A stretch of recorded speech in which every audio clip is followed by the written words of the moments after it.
semejantes, pero poco a poco nos fueron desplazando y quedaron gremios también para muchas cosas, artes, oficios, y todos estuvieron reglamentados, cada uno por la ordenanza correspondiente. Estaban muy bien organizados y fue la base para que se desarrollara el país. Pero los gremios comenzaron a declinar, porque el país necesitaba, además de artesanos y maestros de oficio y todo esto, ya necesitaba ingenieros, contadores, médicos, que ya necesitaban otro tipo de egresados que ya fueran profesionistas. Fue así como en 1792 se formó el Real Seminario de Minas, en donde ya se estudiaba en forma más profesional las distintas carreras. Ya se comenzó a ver el objetivo principal que se tenía entonces, la explotación de las minas. Ya hubo cursos sobre minería metalúrgica, que entonces llamaban a los cursos sobre metalúrgica, minería y cosas así. Entonces, después, en el siglo XIX, se fueron formando distintas escuelas. Vino la guerra de independencia, se formaron muchas áreas revoltosas, siempre hay, y entonces hubo guerrillas, hubo todo, y faltaban los ingenieros, los que había regresado a España. No había quien construyera aperos de labranza, maquinaria, agrícolas, ganaderas y todo, ni armas. Entonces así nos fue. Nos invadieron, quitaron medio territorio y nos pusieron un imperio, en fin, todo sucedió. Sin embargo, hubo los que llamamos ideólogos de la educación técnica que comenzaron poco a poco a ir formando escuelas de base tecnológica, técnica.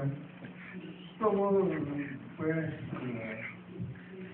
1845 se formó el Instituto Comercial, antecedente de la ESCA, en 1857, la Escuela Industrial de Artes y Oficios, antecedente de la ESIME, y don Benito Juárez formó la Escuela Nacional de Artes y Oficios para Mujeres en 1871, 4 años después de que transformó lo que era la Escuela Industrial en la Escuela Nacional de Artes y Oficios para varones. Todo eso se fue formando y lo vamos a ver un poquito después, cómo evolucionaron esas carreras. Pasó después al siglo XX, pues hubo la Revolución Mexicana, mucha inquietud. Sin embargo, en 1915, Luciano Carranza transformó la Escuela Nacional de Artes y Oficios en la Escuela Práctica de Ingenieros Mecánicos y Electricistas, la EPIME, ¿verdad? Y así se siguió. Después los gobiernos revolucionarios siguieron avanzando.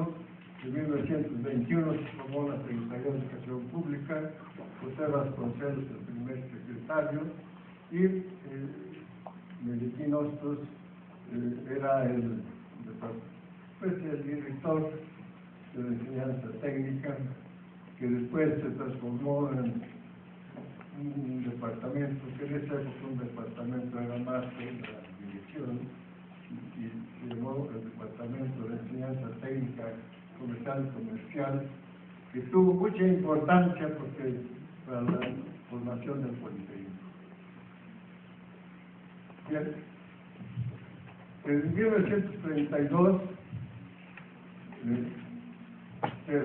estuvo trabajando Luis Enrique Guerrero, cuando era secretario de Educación Pública, Narciso Bazón, estuvo trabajando para formar la primera institución que agrupara a todas las escuelas de enseñanza técnica, porque había ya varias escuelas de enseñanza técnica, unas oficiales, otras particulares, pero cada quien tenía distintos planes de estudio, el mismo nombre de la carrera, unos tenían nivel, pues se formaban después de secundaria, otros después de preparatoria, en fin, había un desorden. Entonces, se agrupó en lo que se llamó Escuela Politécnica Nacional, que fue básicamente conceptual. Ahí estaba la preparatoria técnica, estaba en ese momento ya se llamaba ECINE, y la escuela profesional de constructores. Esto hizo que pocos años después, en 1936, se formara el Instituto Politécnico Nacional, que ya fue concebido muy bien, completo. Ya, ese sí ya pudo operar como institución de educación técnica en el país. Lázaro Cárdenas hizo su campaña para gobernador de Michoacán, después hizo campaña para presidente y recorrió toda la República y vio las necesidades que había en la población. Hacían falta escuelas, básicamente técnicas, para que los muchachos estudiaran profesiones ya a otro nivel, y entonces él, cuando llegó a la presidencia, impulsó mucho la formación del Instituto Politécnico Nacional. Se formó una comisión en 1935, cuando estaba Gonzalo Vázquez Vela, secretario de Educación Pública, y la encabezó la comisión Juan de Dios Vázquez, que había sido ya gobernador de su estado y tenía ya una trayectoria. Pero lo agarró con mucho empeño. Él quiso formar lo mejor que podía hacerse, y así fue, estructuró todo y resultó una institución con una concepción diferente a la que se tenía anteriormente, de lo que tenían otras instituciones educativas. Aquí fue algo novedoso y vemos que ha dado muy buen resultado. Estos dos ilustres personajes los consideramos que son los creadores del Instituto Politécnico Nacional. Está Lázaro Cárdenas y Juan de Dios Vázquez. El proyecto del Politécnico en 36 así era: prevocacional, vocacional y profesional. En la prevocacional podían entrar hijos de obreros, campesinos, soldados, empleados y sin restricciones. Y salían obreros especializados, maestros de obra, talleres y muchos técnicos. Pero tenían capacidad de pasar al ciclo vocacional. La vocacional egresaban técnicos medios, muchas cuestiones de técnico medio había, y los egresados podían pasar a nivel profesional, y de ahí ya surgieron ingenieros, médicos, biólogos, químicos, etcétera, etcétera, todos los profesionistas que ahora conocemos. Las escuelas que fundaron al Politécnico en 1936 y que las seleccionó Juan de Dios Vázquez para integrar el Politécnico son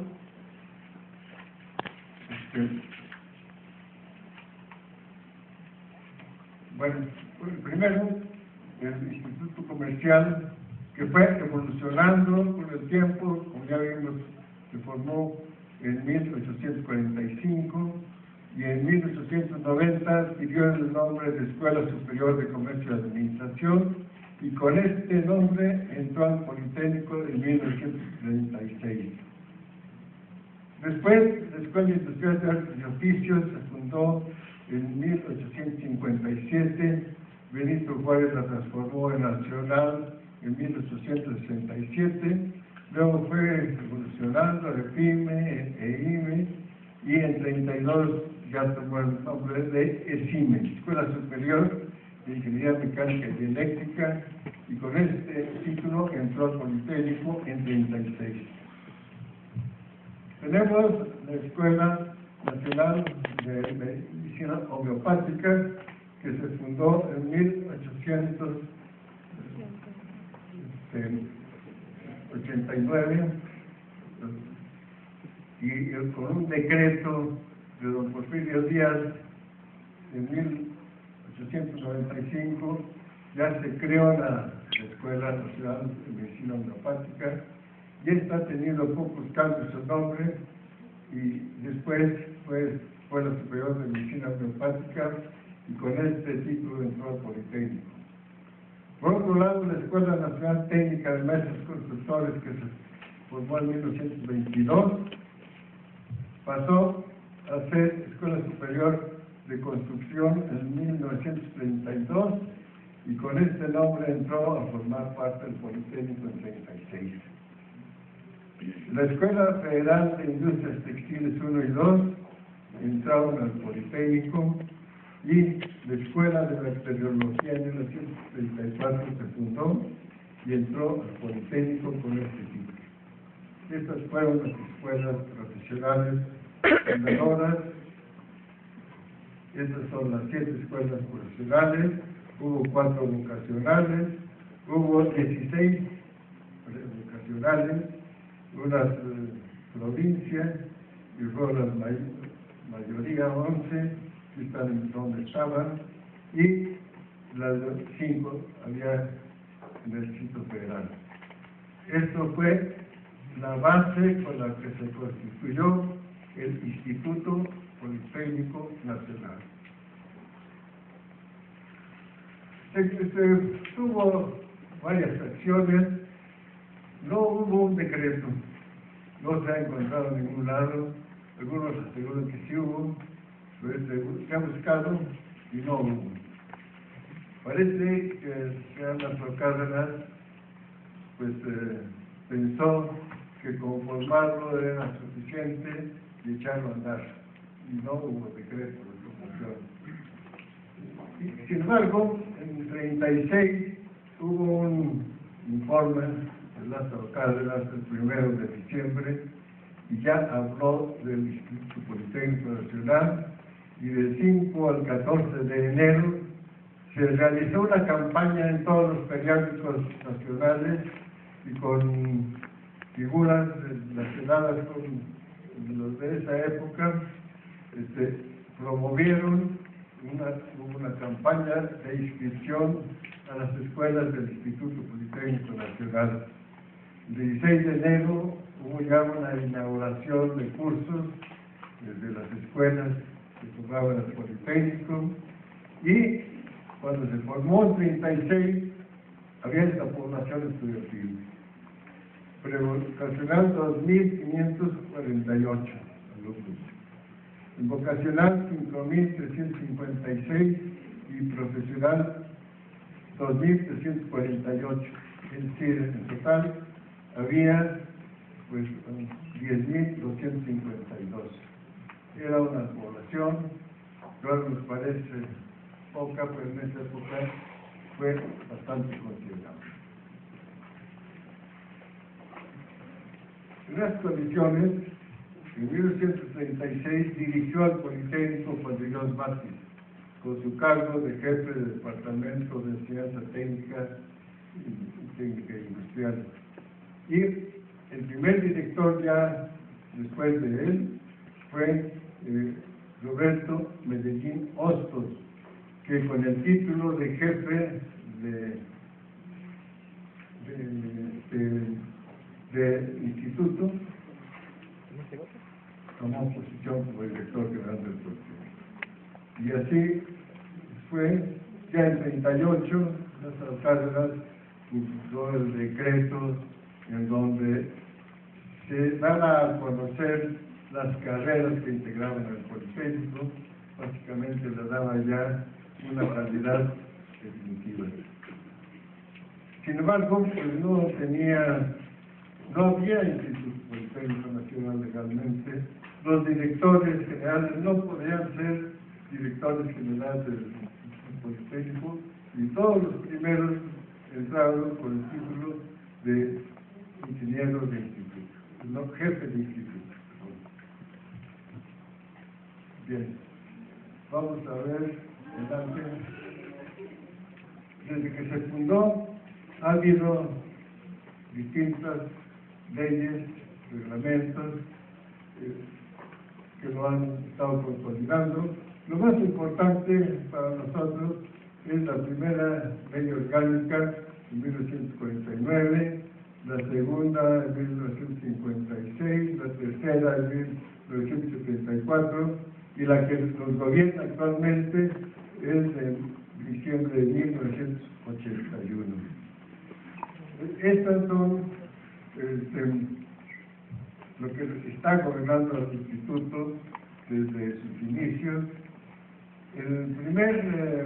La primera ley decía: el Instituto Politécnico Nacional es una dependencia de la administración pública directamente subordinada al secretario de Educación Pública, y tenía por misión formar personas para la utilización y control de los factores que constituyen el medio natural y social en beneficio de la colectividad.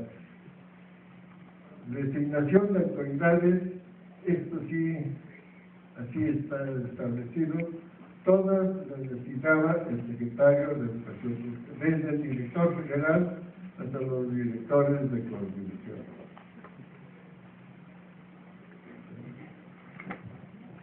Y la última, la segunda y la tercera, pues fue evolucionando, ¿verdad? La última establece que el Instituto Politécnico Nacional es